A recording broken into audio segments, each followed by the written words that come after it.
Hello everyone, welcome back to my channel. It's Blake Damon here with some patch notes.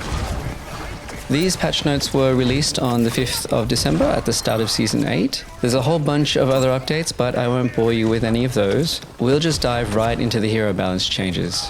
Starting off with the tanks. First off, we have Doomfist. His developer comments: one of the most effective uses for an ultimate ability like Meteor Strike is to save it as an escape in order to grab a health pack, instead of using it against his foes. Doomfist will now recover health during the targeting phase so that it can be used more offensively. So Meteor Strike now regenerates 75 health per second while Doomfist is in the air, but the ultimate cost will increase by 16%. Next we have Junker Queen. Her developer comments: tightening the spread on Junker Queen's scattergun will make it more effective at range against small targets and give her slightly more team fight presence before fully committing to getting in close to the enemy team. So Queen's scattergun's spread has now been reduced by 8%. And now Mauga. His developer comments: we got a lot of constructive feedback from players when Mauga was available to try during his free preview weekend. So we've adjusted his kit for his official launch to give him the ability to last longer in a fight. So Mauga's base health has been reduced from 500 to 350, but they've replaced that with 150 armor. Also, his head hit volume has been reduced by 15%. His chain gun's spread for firing both guns has been reduced by 15%, so that's when he's firing both his guns at the same time. That spread has been reduced by 15%. The fire rate multiplier for firing both guns has been reduced from 25% to 0, but they have buffed his damage per shot from 4.5 to 5. Also, his damage fall-off range has been increased from 25 to 30 meters, and his maximum ammo has been increased from 300 to 350. Plus, his movement speed penalty has been reduced from 25% to 15% per gun. Overrun can no longer be interrupted by hack, and the damage reduction has been increased from 30% to 50%. The lifesteal of Cardiac Overdrive has been increased from 60% to 70%, and the overhealth conversion rate of Berserker has been increased from 40% to 50%. After reading all that, I think they realized how much healing Mauga needed during the trial weekend. Let's just hope they haven't gone too far. Next we have Ramatra. His developer comments: Ramatra is quite powerful during his Nemesis form, though his base Omnic form may be too easy to ignore for a tank hero. We're adding some power there to even out the trade-offs between the two forms, with the Omnic form having even better range damage, while Nemesis form's pummel can pierce enemy defenses. So Ramatra's base health has been reduced from 300 to 200, but they have replaced it with 100 armor. And the projectile size of Ramatra's Void Accelerator has been increased from 0.075 to 0.1 meters, and the damage has been increased from 4.5 to 5. Next we have Sigma, and his developer comments read: Sigma has very effective defensive options between his experimental barrier and kinetic grasp. The barrier regeneration rate is being reduced in order to create more opportunity to attack Sigma directly. So Sigma's experimental barrier regeneration rate has been reduced from 100 to 85 health per second. And last but not least, we have Winston. He has no developer comments. They've just noted here that his Tesla cannon now ignores armor damage reduction. From what I can remember from the director's take, I think they're doing this because Winston doesn't do too well against other tanks, so they're just doing this to even out the playing field. And moving on to our damage heroes.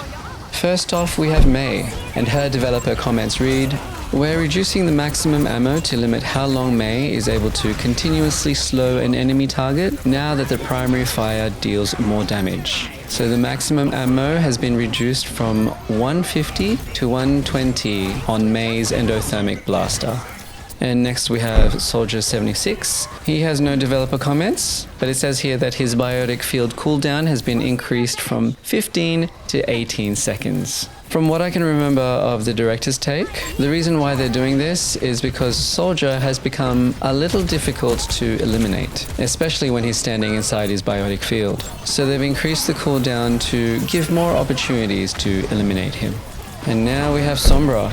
Her developer comments read, the 1.2 lockout duration didn't feel impactful enough for an ultimate ability, but generally, EMP is more interesting and more effective when it's focused on the disabling aspect rather than the damage. So now EMP's ability lockout duration has been increased from 1.5 to 3 seconds. Also, the damage has been reduced from 30% to 25% of the current health.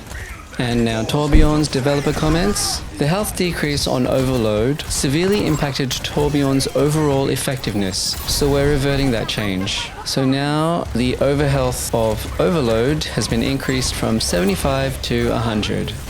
And last but not least, we have Tracer.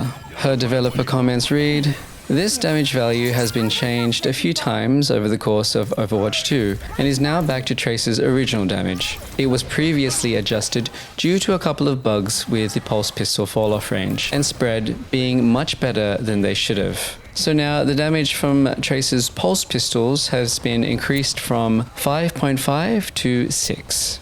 And finally, for the support hero updates, first up we have Baptiste. His developer comments read, Baptiste has a high amount of sustained damage in addition to his various survival tools. We would prefer to keep his long cooldown abilities feeling impactful, so we're going to be pulling back on some of his damage potential here. So the primary fire ammo of Biotic Launcher has now been reduced from 45 to 36.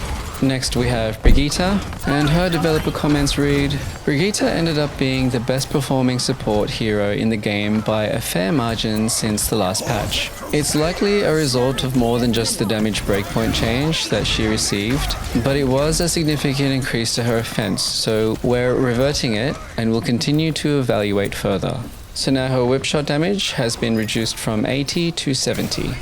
Now we have Kiriko, and her developer comments read, reducing the Protection Suzu invulnerability time further will help it feel less frustrating to play against, but still enable it to have big playmaking moments, although with a stricter timing requirement. To counterbalance that power loss, we're making Kiriko's healing more reliable. So now the projectile speed of Kiriko's healing of Fuda has been increased from 14 to 18 meters per second, and the invulnerability duration of Protection Suzu has been reduced from 0.85 to 0.65 seconds. But they have buffed the healing explosion from 40 to 80 health. And finally, we have Mercy. Her developer comments read, this is a small quality of life improvement to help keep Mercy healing or powering up her allies without penalty for activating her ultimate. So now, when activating Valkyrie, it no longer disconnects the beam from your target. As a Mercy main, I never realized how much I needed this until right now. So that's all the hero balance changes. If you'd like to check out the patch notes yourself, I'll leave a link to that in the description. Otherwise, that's it from me. Thank you so much for watching. I really appreciate it. Don't forget to like, comment, and share, and subscribe if you haven't already.